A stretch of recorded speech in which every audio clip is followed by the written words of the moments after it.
En relació a la 18, votarem els acords per separat i, en primer lloc, agrair a les famílies mobilitzades i afectades per l'anomenat exili educatiu i a la xarxa groga per posar aquest tema sobre la taula amb la carta que alguns grups sobre la que vam preguntar en un parell de plens de fa uns mesos.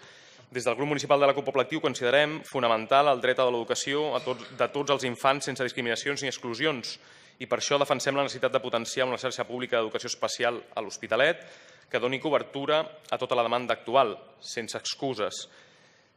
Hem decidit votar els acords de la moció per separat, votarem a favor dels acords primer, segon i quart i votarem en contra de l'acord tercer.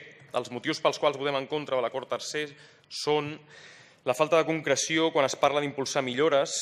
Estem parlant de traspassar recursos públics a una entitat privada. El mínim que es pot demanar és fixar una quantia d'aquestes aportacions, definir els objectius a assolir i concretar com avaluarem l'assoliment d'aquests objectius. Altrament, estaríem deixant la porta oberta a la derivació sense restriccions de diners públics cap a entitats privades. Des de la CUP Poble Actiu apostem clarament per potenciar una xarxa pública d'educació especial i la separació clara entre escola pública i escola privada. No al model d'escoles concertades, diem des d'aquest grup municipal. Únicament les escoles públiques garanteixen la gratuïtat de l'ensenyament.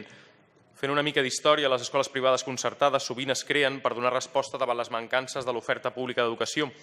La concertada sorgeix, per tant, com una crossa de la pública, de la qual és subsidiària. La concertada viu i es desenvolupa gràcies a les subvencions de l'administració pública i a les quotes obligatòries de matrícula aportades per les famílies. Les escoles concertades han de deixar de rebre subvencions de l'administració pública. Han de triar entre ser privades o integrar-se a la xarxa pública. En aquest cas concret, al grup municipal de la CUP Poble Actiu optem per la creació d'escoles d'educació especial noves que formin part de la xarxa pública i absorbeixin, si s'escau, les places de l'escola privada Escorça. Finalment, comentar que no podem votar a favor d'un acord que fa referència a un futur decret que encara no s'ha elaborat ni aprovat i, per tant, en desconeixem el contingut.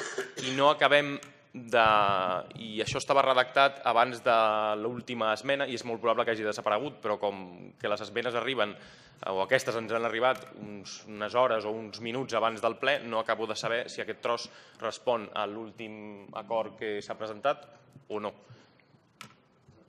És el primer, però consta, finalment, en el text final, fa referència al futur decret? Bé, doncs això.